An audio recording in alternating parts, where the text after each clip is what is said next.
নমস্কার বন্ধুরা, আশা করছি সকলে খুবই ভালো আছেন। বং কিচেন বনানি নতুন একটা রেসিপিতে আপনাদের স্বাগত জানাই।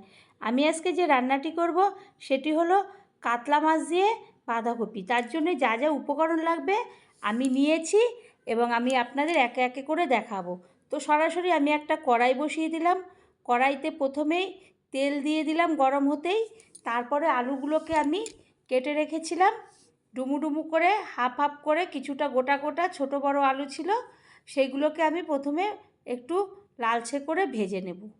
তো বন্ধুরা, আমি এই রান্নাটা কিভাবে করলাম প্রথম থেকে শেষ পর্যন্ত না দেখলে বুঝতে পারবেন না। এরপরে আমি নাড়াচাড়া করে একদম পুরো লাল করে এই আলুগুলোকে আমি ভেজে নেব।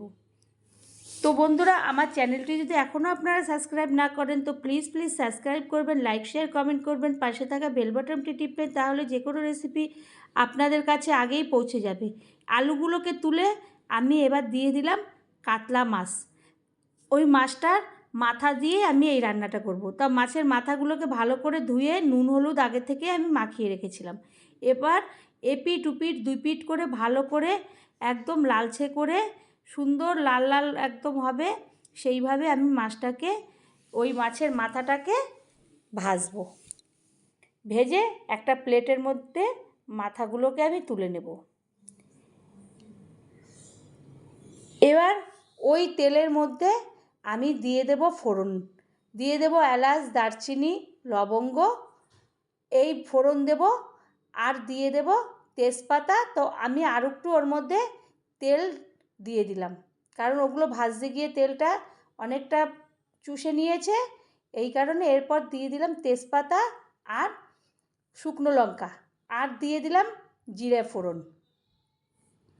তো তারপরে ওগুলো একটু ফোড়নের সুন্দর একটা গন্ধ বেরিয়ে গেলে আমি দিয়ে দেব আগে থেকে পেঁয়াজ কুচিয়ে রেখেছিলাম, সেই পেঁয়াজগুলোকে আমি দিয়ে দেব। দিয়ে ভালো করে আমি খুন্তির সাহায্যে লালচে করে ভেজে নেব। লাল করে ভেজে নিয়ে যখন দেখব ভাজাটা একদম পুরো সুন্দর লালচে মতন হয়ে গেছে, তখন আমি ওর মধ্যে ধনের গুঁড়ো, জিরের গুঁড়ো, লঙ্কার গুঁড়ো আর লবণ আর হলুদের গুঁড়ো সমস্ত মশলাগুলোকে দিয়ে ওই পেঁয়াজের সঙ্গে ভালো করে কষিয়ে নেব। যতক্ষণ না মশলাটা কষে তেল ছাড়বে ততক্ষণ আমি খুন্তির সাহায্যে ভালো করে কষাতে থাকবো। যখন দেখব মশলাটা কষে গেছে, কাঁচা গন্ধ দূর হয়ে গেছে, তেল ছেড়ে দিয়েছে কড়াইয়ের গায়ে, তখন আমি ওর মধ্যে আবারও দিয়ে দেব আদা আর রসুন, ওগুলোকে বাটা। তা ওগুলোকে আমি আগের থেকেই বেটে রেখেছিলাম, আমি দেখাইনি। ওগুলো বাটাটা আমি দিয়ে দেব। এরপরে দিয়ে দেব কাঁচা লঙ্কা।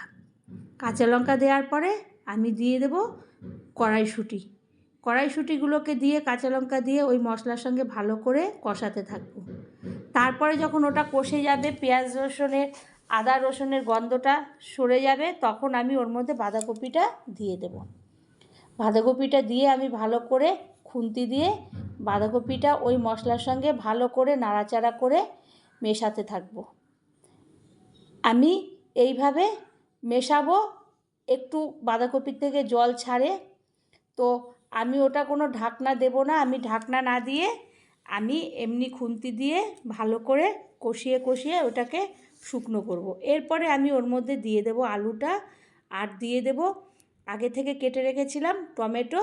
তো ওইটা যখন আলু দেব তখনই আমি শুধু ঢাকনাটা দেব, তার আগে আমি কষিয়েই নেব। তারপরে ঢাকনাটা দেওয়ার কিছুক্ষণ পরে আবারও ঢাকনাটা তুলে ভালো করে নাড়াচাড়া করব। নাড়াচাড়া করে সমস্ত কপিটাকে একদম শুকনো করে নেব। তারপরে আমি ওর মধ্যে ওই যে কাতলা মাছের মাথাটা ভেজে রেখেছিলাম আগের থেকে, সেইটাকে দিয়ে দেব।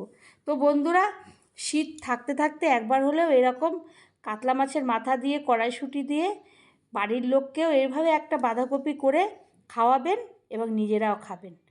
তারপরে আমি আবারও মাথাটা দেওয়ার পরে কপিটাকে ঢেকে দিয়েছিলাম। ঢাকার পরে কিছুক্ষণ পরে ঢাকনাটা তুলে আমি আবারও ভালো করে কষাতে থাকবো আর খুন্তির সাহায্যে ভালো করে নাড়াচাড়া করব। এরপরে আমি দিয়ে দেব গুঁড়ো গরম মশলা। আগে আমি গোটা গরম মশলা দিয়েছিলাম ফোড়নে, আর তারপরে দিয়ে দেব গুঁড়ো গরম মশলা। গুঁড়ো গরম মশলা দেওয়ার পরে দিয়ে দেব আমি 1 চামচি ঘি, 1 চামচি 1.5 চামচির মতন আমি ঘিটা দিয়ে দেব।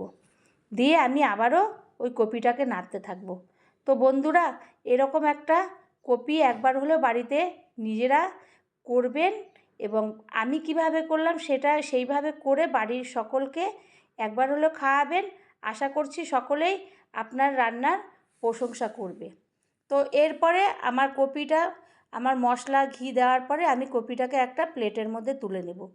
তো আমার এই রান্নাটা কাতলা মাছের মাথা দিয়ে বাঁধাকপি কড়াইশুঁটি দিয়ে একবার হলেও ভালো লাগলে লাইক শেয়ার কমেন্ট করবেন, পাশে থাকবেন আর সাবস্ক্রাইব করতে একদমই ভুলবেন না। নতুন কোনো রেসিপিতে দেখা হবে। ধন্যবাদ।